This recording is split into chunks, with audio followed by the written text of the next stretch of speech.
వినాయక చవితి, గణేశోత్సవం,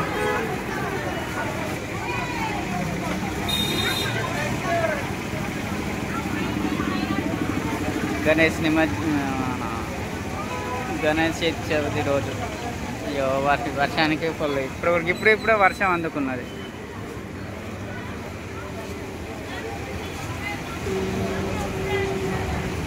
వర్షం వచ్చినా ఏమొచ్చినా తగ్గేదే లే. ఇంకా స్టార్ట్ కాలే, వాళ్ళు పోతారు కానీ వర్షానికి తీసేస్తున్నావు.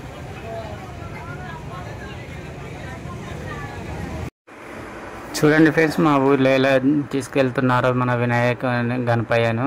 చూడండి, 1 కాదు 2 కాదు 3, 8, 6 కార్లు బట్టి వెనుక ఫాలో అవుతున్నాయి. చూడండి ఎంత మంచిగా 9 రోజులు మంచిగా నిష్టంగా పూజ చేసి 9వ రోజు మనం నిమజ్జనం చేస్తారు. ఇప్పుడు ముందైతే వీడియో చూడండి. మీకు నచ్చితే ఛానల్ని సబ్స్క్రైబ్ చేసుకోండి, అలాగే సబ్స్క్రైబ్ చేసుకొని షేర్ చేయండి. చూడండి మా ఊళ్ళో ఎంత మంచిగా తీసుకువెళ్తున్నారో, అందరూ ఒకటయ్యి తీసుకువెళ్తున్నారు వినాయకుడిని. చూడొచ్చు, మన వీడియోలో చూడొచ్చు ఎలా ఉందో. ఇప్పుడు దాదాపు ఒక 8 to 10 కార్స్ వెనుక ఫాలో చేస్తున్నారు. అన్నీ దేవుని కోసం పూజ చేసి తీసుకెళ్తారు. ఇదే ఫ్రెండ్స్, మీకు ఛానల్ గిట్లా నచ్చినట్లయితే సబ్స్క్రైబ్ చేసుకోండి, షేర్ చేయండి, అలాగే లైక్ షేర్ చేయండి. సరేనా? Thank you my YouTube.